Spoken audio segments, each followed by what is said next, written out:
Hey folks, how you doing? It's just me again with another episode of Day in the Life of Larry. I'm Larry. As we already remember, kind of fell off the wagon. I was working out, was trying to get myself in shape. I was trying to avoid going to the gym. The gym wins.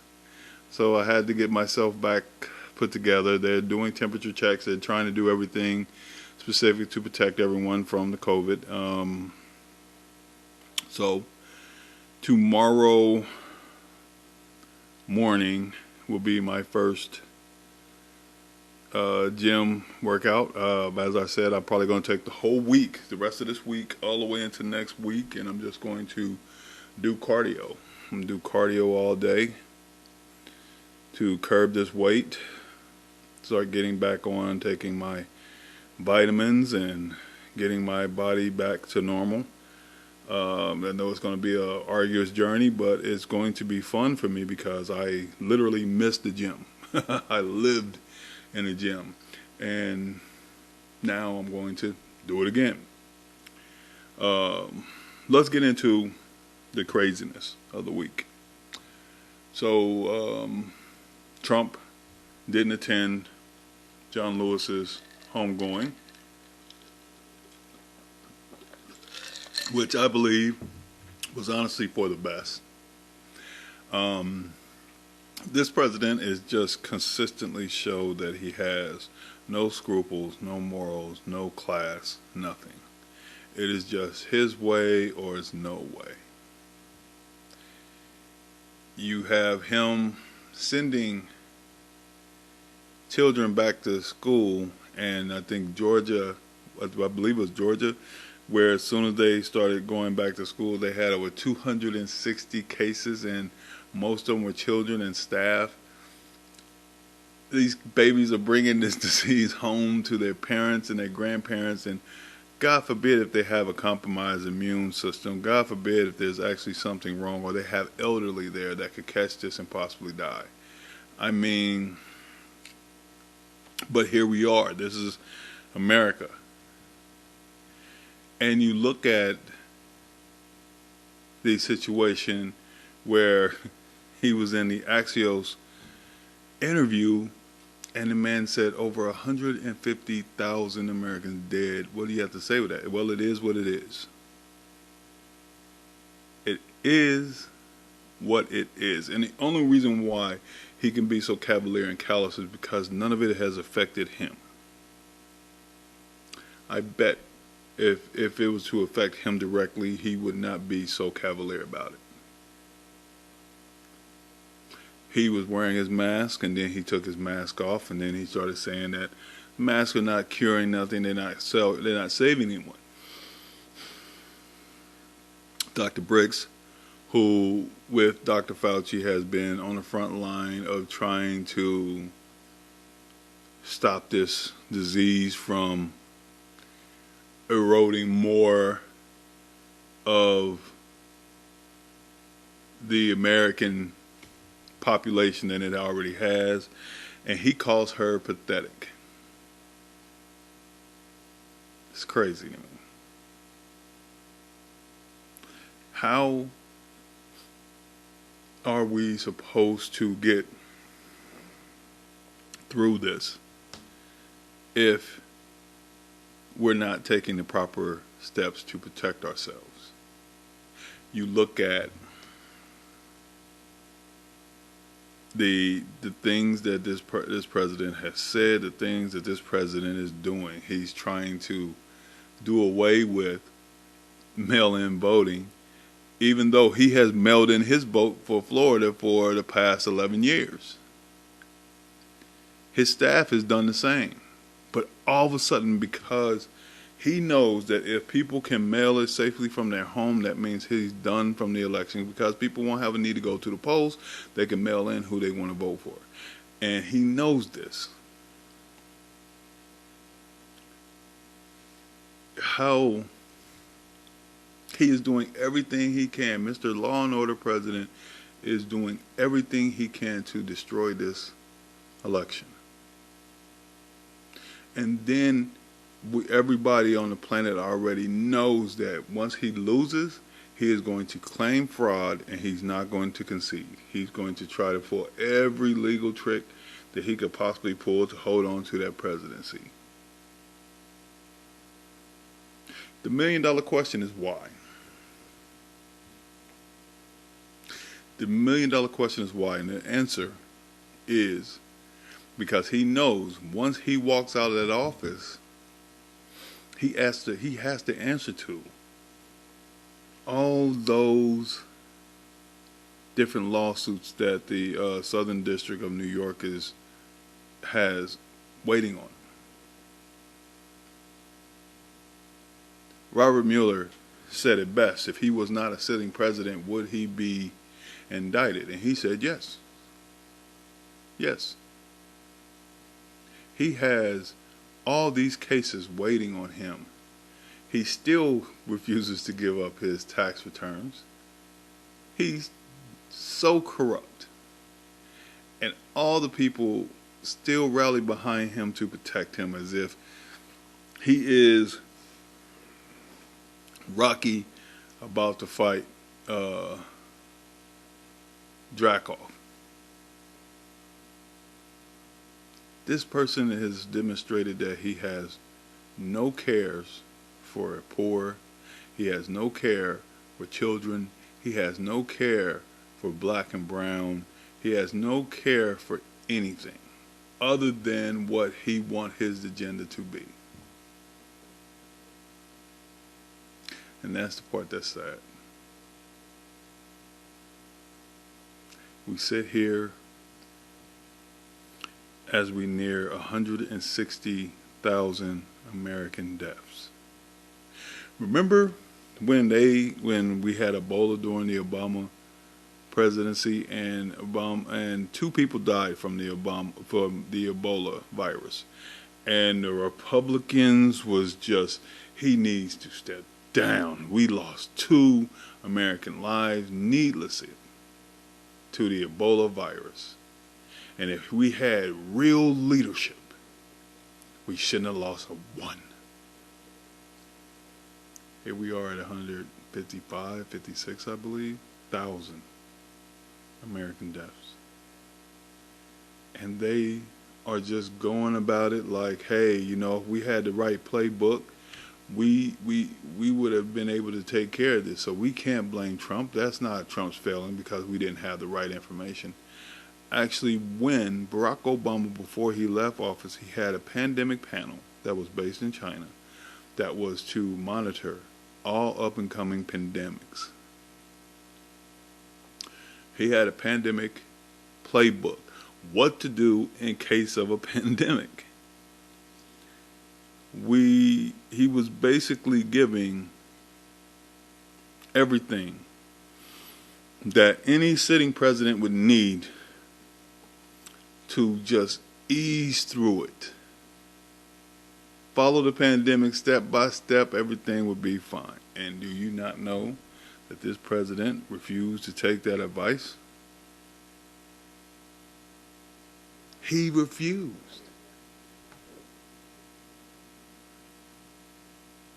Then you look at Mr. Tom Cotton. That name is perfect for this situation. Mr. Tom Cotton said that slavery was a necessary evil to form a more perfect union, and putting the 1619 project in the school curriculum, he said it would have devastating effects on our school children. Since when does telling the truth have a devastating effect?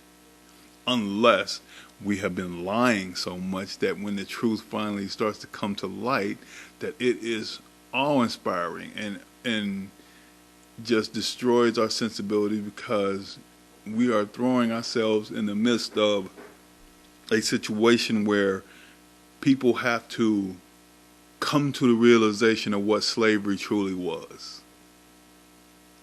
Bare bones truth. Mr. Cotton, you should be ashamed of yourself. But you're not, because you're a politician. You're trying to latch onto this and make this your Everest. You're going to make sure that those darkies don't get a chance to tell their story the way it should be told. But you're going to fail. Just like Trump is going to fail. Because most of the people, after that horrendous surge of 260 cases among schools and teachers and students and faculty, I think a lot of the schools said that we made a mistake. We need to take a step back and think about closing for a while, which is not sitting right with Trump. It's definitely not sitting right with Betsy DeVos, because Betsy DeVos is nothing more than a puppet for Trump. See, this is the issue. You have a person who puts in power the people that he wants. This is the same president who got rid of the Postmaster General. Now, why would you get rid of a Postmaster General? He has no true power in the United States.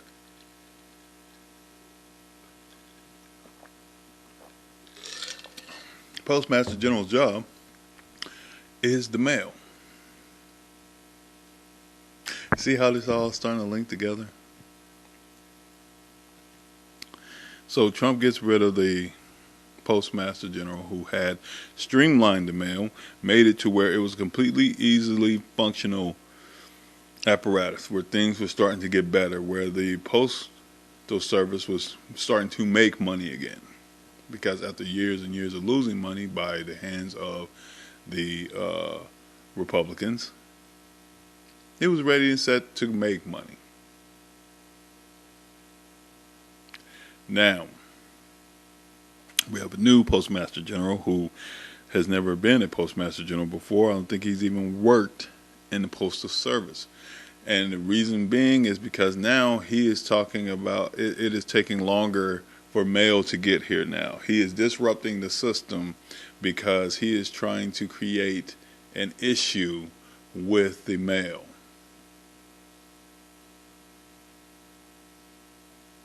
I'm so sick. It's ridiculous. This whole situation that keeps permeating itself and keeps coming out and coming out, it just gets more and more ridiculous each and every step of the way. When are we going to learn? And then there's more black people who are moving over to Trump's side because they want to vote for Trump because they think he's not a bad person. They think he might be misunderstood. And with everything that he's doing, he doesn't even like you. He is his father's child. He does not even like you. Herman Trump did not like black people. He was a part of the KKK. Are you serious? But you're going to jump in and say he did do the lowest unemployment for black and brown people. And as I said it before several times, what are those livable wages? I can work, but if I still can't afford, if I still have to make decisions between rent and eating, or gas and buying food, and if I had a little baby and my baby gets sick, would that devastate me to the point where I would have to get assistance? Is that a livable life? And it's not. But we as black people, we run because we want to be contrarians. We want to jump on that side. And then when the whole thing comes out, all we want to do is try to dismiss, I was trying to find a way to get some money.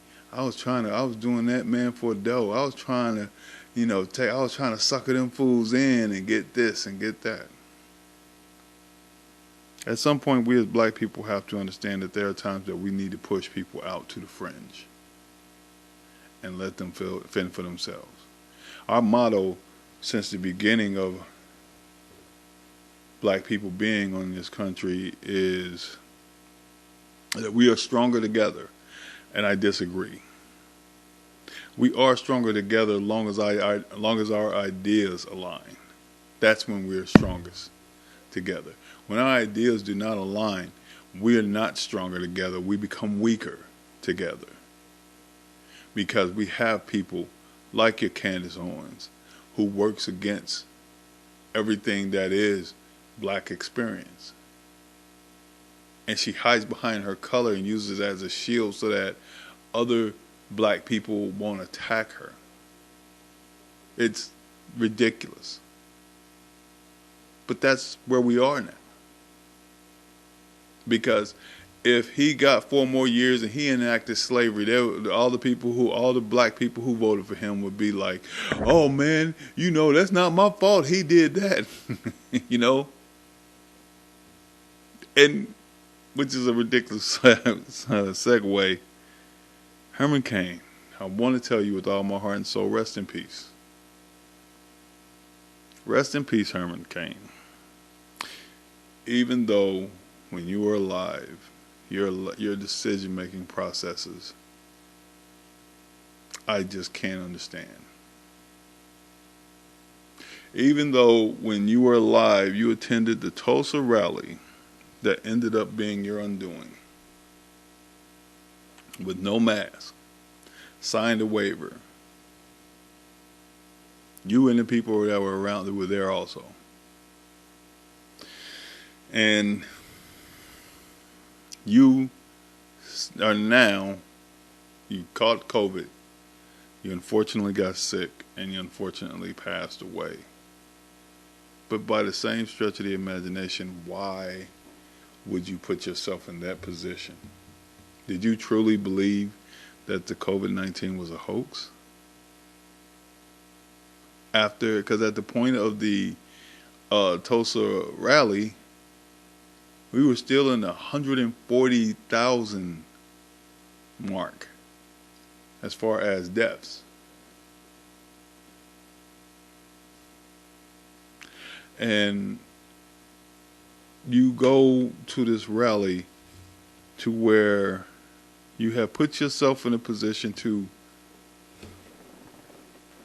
get this disease. It just boggles my mind. And so in looking at everything that is going on, and then you look at in the Hollywood Hills, there was this gigantic party.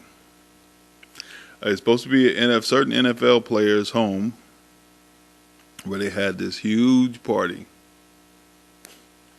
Nobody was wearing masks. Nobody was social distancing. They was getting there, getting it on, having a good time, and then somebody gets shot. What are we doing, black people? What are we doing, black people? How do we pull ourselves out of this spiral? Because if we don't pull up, that this plane is going to crash into the side of a mountain. We look at, what's his name?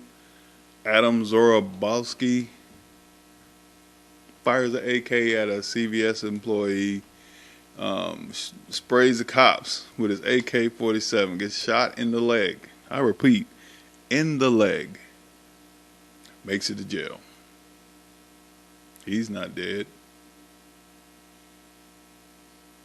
But the moment that anybody brings up George Floyd, they bring up that character assassination. He was not a good person. He was a felon. He was this, he was that.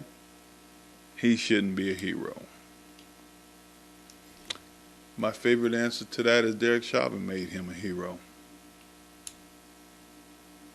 Derek Chauvin knew what he was doing when he was kneeling on his neck.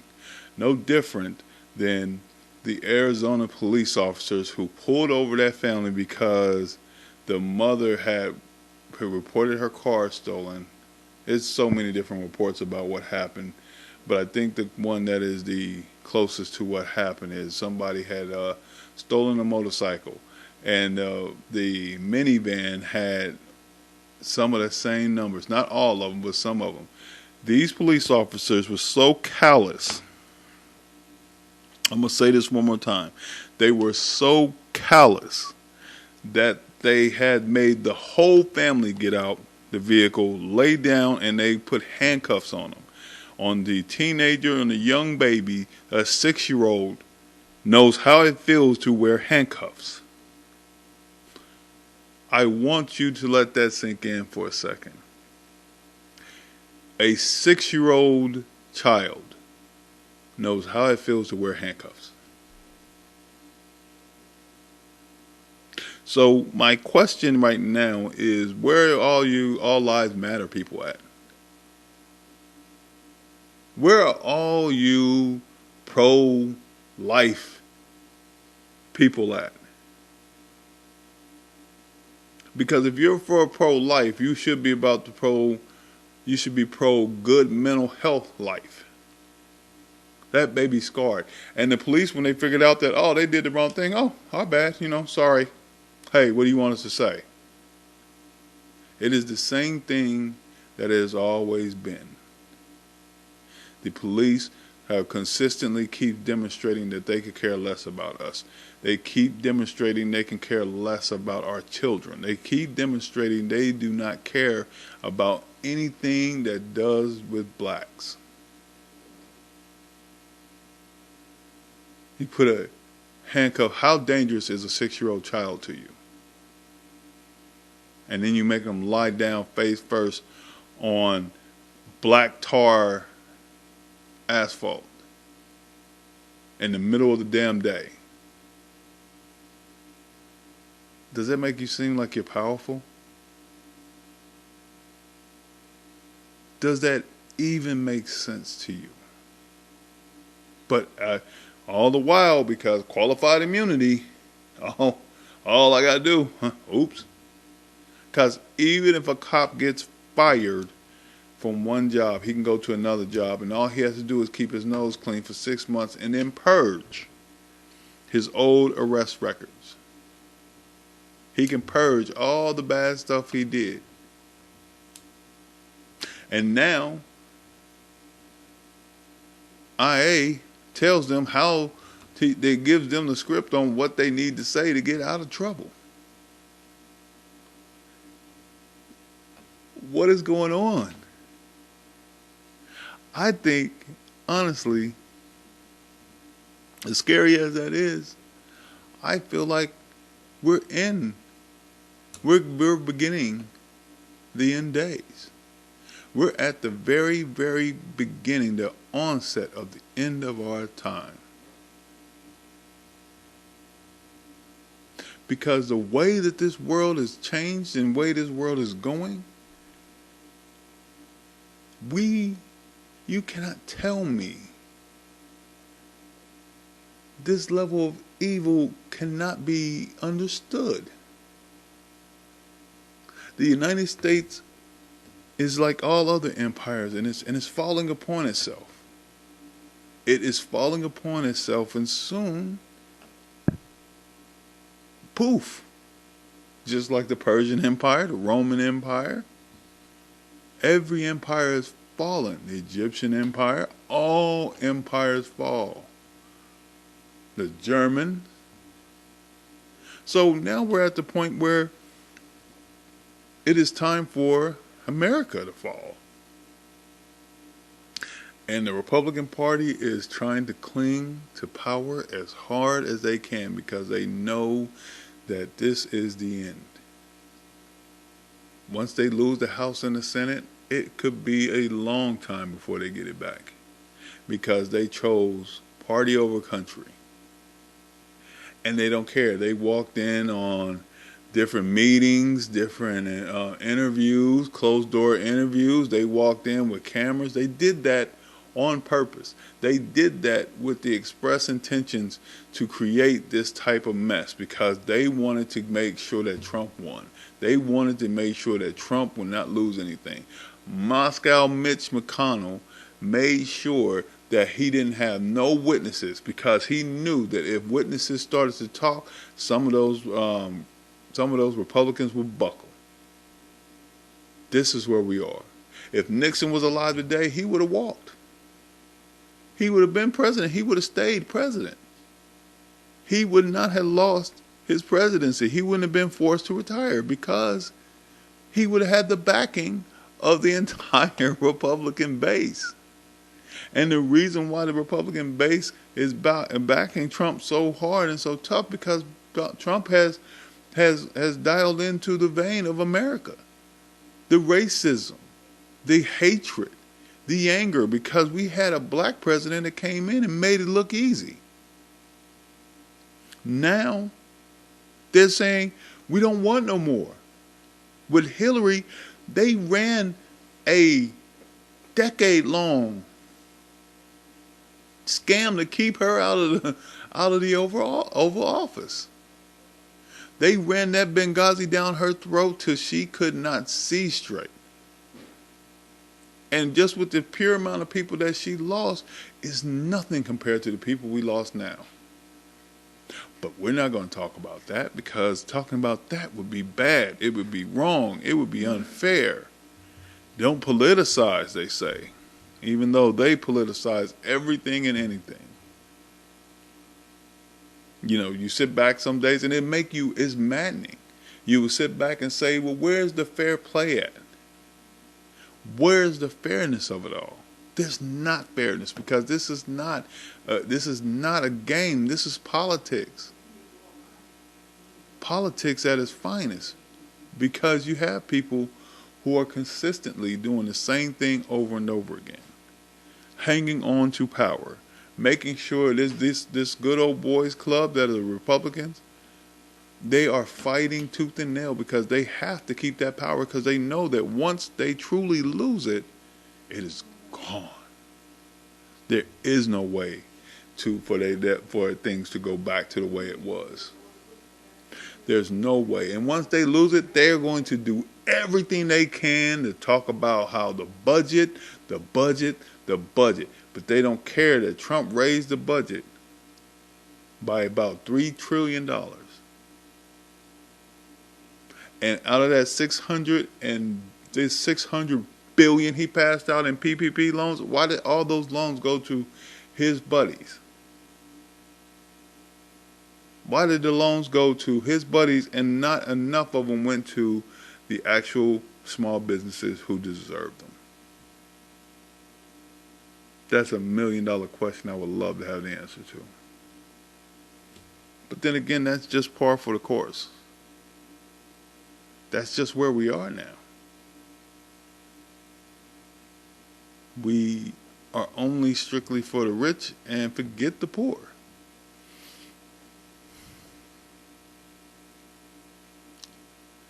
So, we're coming up on the closing. I want to say thank you. Don't forget, please come check me out. Subscribe. Come see me. I am going to try to start putting out a lot more of these on a regular basis. I am going to be moving forward with it. Please come check us out.